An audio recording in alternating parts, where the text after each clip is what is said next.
Hello दोस्तों, crack UP board exam YouTube channel में स्वागत है। आज की ये वीडियो बहुत ही ज्यादा इम्पोर्टेंट वीडियो होने वाली है क्योंकि आज की इस वीडियो में हम आपके लिए लेके आए मोस्ट पॉपुलर रिएक्शंस जो कि बोर्ड एग्जाम 2026 के लिए बहुत ही ज्यादा इम्पोर्टेंट होने वाली है।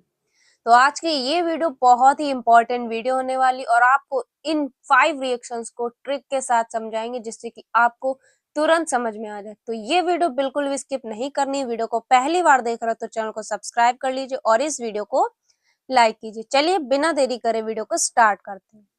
तो सबसे पहली रिएक्शन आपकी बोर्ड्स अभिक्रिया। ये रिएक्शन मोस्ट इंपॉर्टेंट रिएक्शन है, लगातार बोर्ड एग्जाम में ये पूछी गई और ये 2026 में भी 100% किसी न किसी सेट में आपको ये देखने को मिलेगी ही मिलेगी। ठीक है, तो चलिए स्टार्ट करते हैं। एल्किल हैलाइड के दो अणुओं को सोडियम धातु से शुष्क ईथर की उपस्थिति में क्रिया कराने पर एल्केन प्राप्त होता है और इस अभिक्रिया का उपयोग हाइड्रोकार्बन के निर्माण में किया जाता है। अब बोर्ड्स अभिक्रिया में क्या लेना है, हमें दो एल्किल हैलाइड के अणु लेने। अब एल्किल हैलाइड क्या होते हैं? CH3Cl। यहाँ पे आप C2H5Cl भी ले सकते थे। ये सब क्या है? एल्किल समूह है। ठीक है, CH3 है, C2H5 है, ये सब क्या है? एल्किल समूह है। तो हमने क्या ले लिए? दो एल्किल हैलाइड के अणु ले लिए। एल्किल हैलाइड CH3Cl और एक हमने और ले लिया CH3Cl। दो एल्किल हैलाइड के अणु ले लिए और इसकी किसके साथ क्रिया करा दी? सोडियम धातु के साथ इसकी शुष्क ईथर की उपस्थिति में क्रिया करा दी। सोडियम धातु के साथ शुष्क ईथर की उपस्थिति में हमने क्या करा दी? क्रिया करा दी। अब इसका CH3 और इसका CH3, इसका CH3 क्या हो गया? CH3 क्या हो गया? एल्केन। इसे हम लोग क्या बोलते हैं? एल्केन। और हमें क्या प्राप्त हुआ? एल्केन प्राप्त हुआ। क्या बचा? एक Cl यहाँ पे, एक Cl यहाँ पे। तो यहाँ पे भी दो हमने Na कर दिया क्योंकि दो Cl है तो दो Na कर दिया। तो क्या बचा? NaCl बचा। ठीक है, तो क्या करना है? दो एल्किल हैलाइड के अणु लेना और इसकी किसके साथ क्रिया कर देनी है? सोडियम धातु के साथ शुष्क ईथर की उपस्थिति में क्रिया करानी। तो इसका CH3 और इसका CH3 क्या बन जाएगा? एल्केन बन जाएगा और बचेगा क्या? 2NaCl। ठीक है, और इस अभिक्रिया का उपयोग हाइड्रोकार्बन के निर्माण में किया जाता है। मोस्ट इंपॉर्टेंट ये रिएक्शन और बहुत ही इजी है। इसी टाइप से आपकी बोट्स फिटिंग अभिक्रिया भी हो जाएगी और फिटिंग अभिक्रिया भी हो जाएगी। ये तीनों रिएक्शन एक दूसरे से मिलती जुलती है।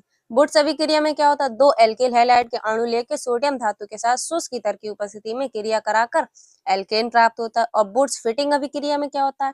एक एल्किल हैलाइड और एक एरिल हैलाइड की सोडियम धातु से शुष्क ईथर की उपस्थिति में क्रिया कराने पर क्या प्राप्त होता है? एरोमेटिक हाइड्रोकार्बन प्राप्त होता है। फिटिंग अभिक्रिया में दो एरिल हैलाइड के अणु लेने होते हैं। तो बहुत ही इजी है ये तीनों रिएक्शन। तीनों रिएक्शन आपको ट्रिक के साथ याद हो जाएंगे। एक अगर आपने याद कर ली तो दोनों रिएक्शन आपको अपने आप याद हो जाएंगे। ठीक है, तो ये थी बोट्स अभिक्रिया, बहुत ही ज्यादा इंपॉर्टेंट है, इसको आपको छोड़ना नहीं है। तीनों रिएक्शन मोस्ट इंपॉर्टेंट, बोट्स अभिक्रिया, बोट्स फिटिंग अभिक्रिया, फिटिंग अभिक्रिया।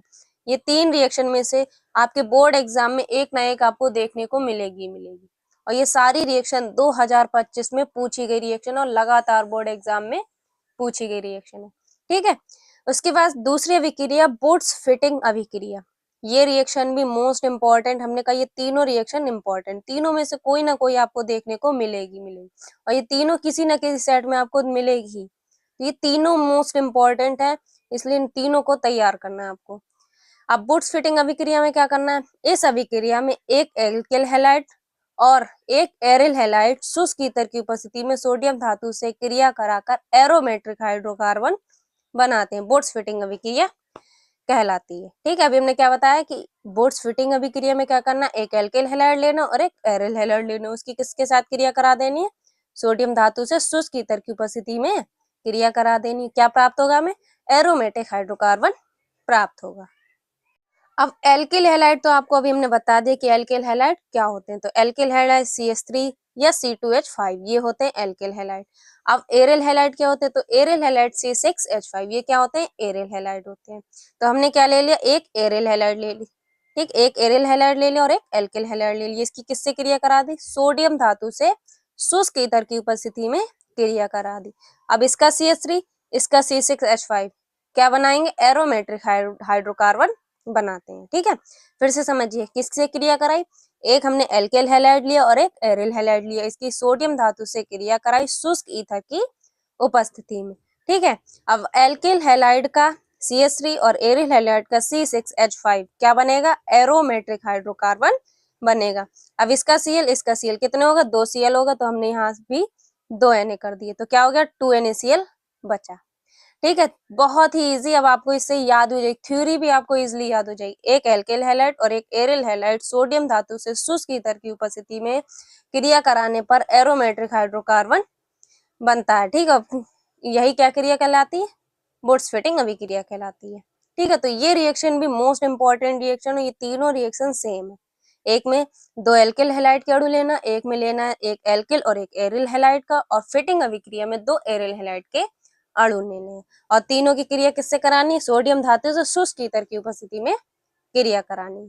ठीक है, अगली आपकी तीसरी रिएक्शन है फिटिंग अभिक्रिया। ये रिएक्शन भी मोस्ट इंपॉर्टेंट रिएक्शन, और ये 101% आपके बोर्ड एग्जाम 2026 में ये पूछी ही जाएगी, क्योंकि ये मोस्ट इंपॉर्टेंट, और ये पांचों आपके top viral most important name reaction है। तो ये पांचों आपको तैयार कर लेना, बहुत ज्यादा बोर्ड एग्जाम में ये पूछी गई है।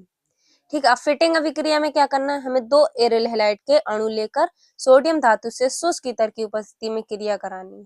ठीक है, तो क्या लिखना है, इस अभिक्रिया में एरिल हैलाइड सोडियम धातु से शुष्क ईथर की उपस्थिति में क्रिया करके डाइफेनिल बनाते हैं। इसमें ऐसे ही डायरेक्टली लिखा, आप लिखना चाहे तो ऐसे लिख सकते हैं, इस अभिक्रिया में 2 एरिल हैलाइड के अणु लेकर सोडियम धातु से शुष्क ईथर की उपस्थिति में क्रिया करके डाइफेनिल बनाते हैं। ठीक, तो इसमें 2 अणु नहीं लिखा, पर आपको पता होना चाहिए कि फिटिंग अभिक्रिया में 2 अणु लेते हैं, सोडियम धातु से उसकी शुष्क ईथर की उपस्थिति में क्रिया कराकर डाइफेनिल बनाते हैं। ठीक है, तो क्या लिखेंगे, हमने क्या लिया, 2 एरिल हैलाइड के अणु लिए। अभी हमने आपको बताया था एरिल हैलाइड क्या होते हैं, C6H5 और Cl, तो ये क्या है, एरिल हैलाइड है। तो हमने क्या ले लिए, 2 एरिल हैलाइड के अणु ले लिए। ठीक है, इसकी किसके साथ क्रिया करानी, सोडियम धातु के साथ शुष्क ईथर की उपस्थिति में क्रिया करानी। तो क्या प्राप्त होगा, इसका C6H5 और इसका C6H5 क्या बन गया, डाइफेनिल बन गया। और बचा क्या, 2 Na है तो 2 Cl, तो क्या बच गया 2 NaCl। यही क्या है, हमारी फिटिंग अभिक्रिया। मोस्ट इंपॉर्टेंट है फिटिंग अभिक्रिया, बहुत ही इजी है। ठीक है, क्या करना है, 2 एरिल हैलाइड के अणु लेने हैं, सोडियम धातु से शुष्क ईथर की उपस्थिति में क्रिया कराने पर डाइफेनिल प्राप्त होता है। ठीक है, तो ये रिएक्शन भी मोस्ट इंपॉर्टेंट है। तो 3 रिएक्शन आपकी कंप्लीट हो गई, बोट्स अभिक्रिया, बोट्स फिटिंग अभिक्रिया और फिटिंग अभिक्रिया। बोट्स अभिक्रिया में क्या करा, 2 एल्किल हैलाइड के अणु लेकर सोडियम धातु से शुष्क ईथर की उपस्थिति में क्रिया कराने पर एल्केन प्राप्त होता है। ठीक है, फिटिंग अभिक्रिया में एक एरिल हैलाइड एक एल्किल हैलाइड सोडियम धातु से शुष्क ईथर की उपस्थिति में क्रिया करके हाइड्रोकार्बन बनाते हैं, एरोमेटिक हाइड्रोकार्बन बनाते हैं। और फिटिंग अभिक्रिया, 2 एरिल हैलाइड सोडियम धातु से शुष्क ईथर की उपस्थिति में क्रिया करके डाइफेनिल बनाते हैं। तो आपको रिएक्शन मुंह से याद होनी चाहिए, आपके जो रिएक्शंस हैं आपके मुंह पे रखी होनी चाहिए। जब भी कोई रिएक्शन आपके सामने कोई पूछे कि फिटिंग अभिक्रिया बताओ, तो आपके जबान पे रखी होनी चाहिए कि 2 एरिल हैलाइड सोडियम धातु से शुष्क ईथर की उपस्थिति में डाइफेनिल बनाते हैं। तो इस टाइप से आपको रिएक्शंस याद होनी चाहिए। ठीक है, अगली आपकी रिएक्शन है कैनिजारो अभिक्रिया। ये रिएक्शन भी मोस्ट इंपॉर्टेंट है, ये बोर्ड एग्जाम में लगातार पूछी गई है, और ये बोर्ड एग्जाम में 7 सेट होते हैं, तो ये 2 से 3 सेटों में आपको कैनिजारो अभिक्रिया देखने को मिलेगी ही मिलेगी। ये मोस्ट इंपॉर्टेंट रिएक्शन है, कैनिजारो अभिक्रिया बहुत बार बोर्ड एग्जाम में ये पूछी गई है। ठीक है, तो इसमें क्या है, वह अभिक्रिया जिसमें एल्डिहाइड का प्रयोग करते हैं, जिनमें अल्फा हाइड्रोजन नहीं होते, इनकी कास्टिक सोडा से क्रिया कराने पर अल्कोहल प्राप्त होता है। अब ये हमने थोड़ी बढ़ा दी, आप खाली इस अभिक्रिया में क्या लिख सकते हैं, इस अभिक्रिया में कास्टिक सोडा से क्रिया कराने पर अल्कोहल प्राप्त होता है। आप इतना लिख देंगे, आपको फुल्ली नंबर मिल जाएंगे। बट हमने आपको कैनिजारो अभिक्रिया थोड़ा एक्सप्लेनेशन करने के लिए ये 2 लाइन हमने ऐड कर दी। अब वह अभिक्रिया जिसमें एल्डिहाइड का प्रयोग करते हैं। अब एल्डिहाइड क्या होते हैं, एल्डिहाइड समूह होता है CHO। ये कौन सा समूह है, एल्डिहाइड समूह। तो इस अभिक्रिया में किसका प्रयोग करेंगे, एल्डिहाइड समूह का प्रयोग करेंगे। ठीक है, उसके बाद जिनमें अल्फा हाइड्रोजन नहीं होते हैं, तो कैनिजारो अभिक्रिया वो होती है जिनमें अल्फा हाइड्रोजन नहीं होते हैं। अब ये अल्फा हाइड्रोजन क्या होते हैं, तो हमने इसमें क्या लिया, इस अभिक्रिया में एल्डिहाइड का प्रयोग करते हैं, तो हमने क्या ले लिया HCHO। इसमें क्या आ रहा है, एल्डिहाइड समूह आ रहा है, और क्या है H, इससे H से पहले, हाइड्रोजन से पहले कार्बन नहीं है, तो जिसमें भी हाइड्रोजन से पहले कार्बन नहीं होता है वही क्या होता है, इसमें अल्फा हाइड्रोजन नहीं होते हैं। ठीक है, तो इसमें हम किसका प्रयोग करें, HCHO, इसमें एल्डिहाइड का प्रयोग कर रहे हैं, बट इसमें अल्फा हाइड्रोजन कार्बन नहीं है। कैसे नहीं है, क्योंकि इसमें हाइड्रोजन से पहले क्या नहीं है, कार्बन नहीं। अगर यहीं पे हम CH3 CHO रख देते तो ये कैनिजारो अभिक्रिया नहीं होती, क्योंकि इसमें अल्फा हाइड्रोजन है, क्योंकि इसमें C है। जहां पर भी कार्बन नहीं होगा वही कौन सी क्रिया होगी, अल्फा हाइड्रोजन नहीं होगा उसमें। अगली आपकी रिएक्शन है कैनिजारो अभिक्रिया। ये रिएक्शन मोस्ट इंपॉर्टेंट रिएक्शन है, बोर्ड एग्जाम में ये लगातार पूछी गई रिएक्शन है, हर साल बोर्ड परीक्षा में ये पूछी गई, और ये 2026 में भी 101% आपके पूछी जाएगी। ये हर साल पूछी गई रिएक्शन है, तो ये 2026 में भी पूछी जाएगी। तो इस रिएक्शन को नोट कर लीजिए, क्योंकि ये मोस्ट इंपॉर्टेंट रिएक्शन है। तो क्या होती है कैनिजारो अभिक्रिया, वह अभिक्रिया जिसमें ऐसे एल्डिहाइड का प्रयोग करते हैं जिनमें अल्फा हाइड्रोजन नहीं होता है, इनकी कास्टिक सोडा से क्रिया कराने पर अल्कोहल प्राप्त होता है। अब एल्डिहाइड क्या होता है, एल्डिहाइड होता है CHO, एल्डिहाइड क्या होता है, CHO। ठीक है, तो ऐसे एल्डिहाइड का हम लोग प्रयोग करेंगे जिनके पास अल्फा हाइड्रोजन नहीं होगा। ठीक है, तो हमने कैसे एल्डिहाइड का प्रयोग किया, जिनके पास अल्फा हाइड्रोजन नहीं है। अगर हम यहाँ पे ले लेते CH3 CHO, तो इनके पास क्या है, अल्फा हाइड्रोजन है, तो ये क्रिया हमारी नहीं होगी। तो हमें ऐसा एल्डिहाइड लेना है जिनके पास अल्फा हाइड्रोजन नहीं है, तो हमने क्या ले लिया, HCHO, फॉर्मल्डिहाइड ले लिया। ठीक है, फॉर्मल्डिहाइड के पास अल्फा हाइड्रोजन नहीं होते हैं। ठीक, अब ये अल्फा हाइड्रोजन क्या होते हैं तो समझिए, अगर हमने CH3 CHO ले लिया, तो कार्बन, हाइड्रोजन से पहले क्या है, कार्बन है, हाइड्रोजन से पहले क्या है, कार्बन, तो यही क्या है, अल्फा हाइड्रोजन है, यही क्या है, अल्फा हाइड्रोजन है। तो जिनके पास भी हाइड्रोजन से पहले कार्बन लगा होगा तो उनके पास अल्फा हाइड्रोजन होंगे। अब यही HCH हमने ले लिया, HCHO, अब ये क्या, ये तो एल्डिहाइड समूह है, ये तो समूह है, इसमें तो कोई आपको जे मत देखिएगा कि इसमें कार्बन है, ये तो समूह है, ये तो आपका ग्रुप है, ये तो अलग है। ठीक है, इसमें जे कहा गया है कि हाइड्रोजन से पहले कार्बन अगर हुआ तो अल्फा हाइड्रोजन उनके पास होंगे, अगर नहीं है तो उनके पास अल्फा हाइड्रोजन नहीं होंगे। ठीक है, तभी उसकी, जिनके पास अल्फा हाइड्रोजन नहीं होंगे ऐसे एल्डिहाइड का हमें प्रयोग करना है। फिर ऐसे एल्डिहाइड की हम कास्टिक सोडा से क्रिया कराने पर अल्कोहल प्राप्त होता है।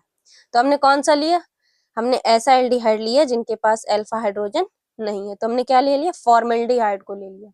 अब फॉर्मल्डिहाइड की हमने किससे क्रिया कराई, HCHO की हमने कास्टिक सोडा से क्रिया कराई। कास्टिक सोडा से क्रिया कराने पर क्या प्राप्त हुआ, अल्कोहल प्राप्त हुआ। अब ये CH3OH कैसे बना, तो यहाँ पे हमने फॉर्मल्डिहाइड के 2 से गुणा कर दी। अब यहाँ पे कितने H हो गए, 2H, 4H हो गए। ठीक है, तो हमने 3H ले लिए, 3H ले लिए, यहाँ पे 2 कार्बन, 1 कार्बन ले लिया, और OH ले लिया, यहाँ से OH ले लिया। ठीक है, तो क्या बचा, यहाँ पे बचा आपका, यहाँ पे कितने, 4 कार्बन थे, तो एक हाइड्रोजन बचा और 1 कार्बन बचा, और यहाँ पे 2 O हैं तो यहाँ पे 2 और लिख दिए, और कितना बचा, Na बचा। तो ये क्या है, HCOO क्या है, सोडियम फॉर्मेट है। तो समझिए HCHO की NaOH से क्रिया कराने पर अल्कोहल प्राप्त होगा, और जो बचेगा वो हम लिख देंगे। तो क्या बचा, HCOONA, मतलब सोडियम फॉर्मेट बचा। तो यही क्या है, आपकी कैनिजारो अभिक्रिया, बहुत ही इजी है। अगर आपको ऐसे नहीं लिखना है तो ऐसे आप मत लिखिए, ये तो हमने आपके लिए समझाने के लिए लिखा है कि यह अभिक्रिया ऐसी अभिक्रिया जिसमें ऐसे एल्डिहाइड का प्रयोग करते हैं जिनके पास अल्फा हाइड्रोजन नहीं होते हैं, फिर उसकी क्रिया हम कास्टिक सोडा से कराने पर अल्कोहल प्राप्त हमें होता है। ठीक है, तो अगर आपको ऐसे नहीं लिखना तो आप कैसे लिखेंगे, फॉर्मल्डिहाइड की कास्टिक सोडा से क्रिया कराने पर अल्कोहल प्राप्त होता है। ठीक है, आप ऐसे भी लिख सकते हैं। ये हमने आपको समझाने के लिए लिखा है, जिससे कि आपको पता होना चाहिए कैनिजारो अभिक्रिया क्या है। ये हमने आपको डीप में समझाने के लिए लिखा है। आप ऐसे भी लिख सकते हैं कि फॉर्मल्डिहाइड की कास्टिक सोडा से क्रिया कराने पर अल्कोहल प्राप्त होता है। ठीक है, आप सिंपल भी लिख सकते हैं, आपको पूरे 2 नंबर मिल जाएंगे। ठीक है, अगली आपकी मोस्ट इंपॉर्टेंट रिएक्शन है विलियमसन संश्लेषण अभिक्रिया। ये रिएक्शन भी मोस्ट इंपॉर्टेंट रिएक्शन है बोर्ड 2026 के लिए, क्योंकि ये लगातार बोर्ड एग्जाम में पूछी गई रिएक्शन और ये 26 में भी पूछी जाएगी। किसी न किसी सेट में ये रिएक्शन आपको देखने को मिलेगी ही मिलेगी, क्योंकि ये लगातार बोर्ड परीक्षा में पूछी गई रिएक्शन है। तो इसे भी आप नोट कर लीजिए, विलियमसन संश्लेषण अभिक्रिया। तो विलियमसन संश्लेषण अभिक्रिया किसे कहते हैं? सोडियम मेथॉक्साइड की एथिल आयोडाइड से क्रिया कराने पर ईथर प्राप्त होता है। किसकी कराएंगे? सोडियम एथॉक्साइड की। तो सोडियम एथॉक्साइड मतलब C2H5ONa, इसे क्या बोलते हैं हम लोग? सोडियम एथॉक्साइड की एथिल आयोडाइड। तो सोडियम एथॉक्साइड की एथिल आयोडाइड से क्रिया कराने पर ईथर प्राप्त होता है। अब ईथर कैसे प्राप्त हुआ? सोडियम एथॉक्साइड का हमने C2H5O और एथिल आयोडाइड का C2H5 ले लिया, तो क्या प्राप्त हुआ? ईथर प्राप्त हुआ। मतलब हमने क्या ले लिया? सोडियम एथॉक्साइड का C2H5O लिया और एथिल आयोडाइड का हमने लिया C2H5, तो ये क्या बन गया? ईथर, जिसे हम लोग डाई एथिल ईथर भी बोलते हैं। ठीक है, और क्या बचा? NaI, सोडियम आयोडाइड बचा। ठीक है, तो यही आपकी कौन सी क्रिया है? विलियमसन संश्लेषण अभिक्रिया। बहुत ही इजी रिएक्शन है, आप इजिली इसे याद कर सकते हैं। क्या करा? सोडियम एथॉक्साइड की मतलब C2H5ONa की एथिल आयोडाइड मतलब C2H5I से कराते हैं। तो C2H5I से जब कराएंगे तो क्या प्राप्त होगा? डाई एथिल ईथर प्राप्त होगा या ईथर प्राप्त होगा। ठीक है, क्या बचेगा? NaI बचेगा, मतलब सोडियम आयोडाइड बचेगा। अब जैसे हमने विलियमसन संश्लेषण अभिक्रिया लिखी, इसी टाइप से आप कैनिजारो अभिक्रिया लिख सकते हैं। ठीक है, जैसे हमने लिखा सोडियम मेथॉक्साइड की एथिल आयोडाइड से क्रिया कराने पर ईथर प्राप्त होता है, इसी टाइप से आप कैनिजारो में भी लिख सकते हैं। फॉर्मेल्डिहाइड की कास्टिक सोडा से क्रिया कराने पर अल्कोहल प्राप्त होता है। अब ये रिएक्शन में इसलिए बढ़ा के लिखी जिससे कि आपको पता होना चाहिए कि कैनिजारो अभिक्रिया डीप में क्या होती है। ठीक है, कभी कभी MCQ क्वेश्चन में पूछ लेता है कि ऐसी कौन सी रिएक्शन है जिसके पास अल्फा हाइड्रोजन नहीं होता। आपको 4 ऑप्शन दे देगा, उसमें से आपको चूज करना है। तो इसलिए हमने आपको समझा दी कि कैनिजारो अभिक्रिया ऐसे एल्डिहाइड का प्रयोग करते हैं जिनके पास अल्फा हाइड्रोजन नहीं होता है। ठीक है, तो आप इतना बढ़ा चढ़ा के नहीं लिखना, आपको समझाने के लिए हमने ये लिखी। आपको क्या लिखना है? फॉर्मेल्डिहाइड की कास्टिक सोडा से क्रिया कराने पर एल्कोहल प्राप्त होता है। ठीक है, तो ये थी आपकी top 5 most important name reaction, जो कि बोर्ड एग्जाम 2026 के लिए बहुत ही ज्यादा इम्पोर्टेंट रिएक्शन होने वाली हैं। इन रिएक्शन को आपको छोड़ना नहीं है, ये 100% आपके बोर्ड परीक्षा में पूछी जाएंगी, क्योंकि ये लगातार बोर्ड एग्जाम में देखी है। आप 2025 के सातों सेट को अगर सॉल्व करेंगे तो आपको बोर्ड्स अभिक्रिया, बोर्ड्स फिटिंग अभिक्रिया, कैनिजारो अभिक्रिया ये देखने को मिलती ही मिलती है। तो ये लगातार पूछी गई इम्पोर्टेंट नेम रिएक्शन, और ये 2026 के लिए भी इम्पोर्टेंट है। तो इन रिएक्शन को आप तैयार कर लीजिए। बाकी हमने कल एक वीडियो डाली थी जिसमें हमने आपको रिएक्शन करवाई थी कैसे प्राप्त करें, मोस्ट इम्पॉर्टेंट रिएक्शन हमने करवाई थी कैसे प्राप्त करें वाली। तो वो वीडियो अगर आपने नहीं देखी तो जाकर देख लीजिए। केमिस्ट्री की प्लेलिस्ट बना दी जिसमें आपको ये वीडियो भी ऐड मिल जाएगी। बाकी केमिस्ट्री की इंपॉर्टेंट प्लेलिस्ट आपको वो देख लेनी, जिसमें आपको इंपॉर्टेंट क्वेश्चंस मिल जाएंगे जो कि बोर्ड एग्जाम 2026 के लिए इम्पोर्टेंट होने वाले हैं। ठीक है, तो ये वीडियो कैसी लगी एक बार कमेंट बॉक्स में जरूर बताइएगा। मिलते हैं आपसे एक और इम्पोर्टेंट शानदार वीडियो के साथ, तब तक के लिए जय हिंद, जय भारत।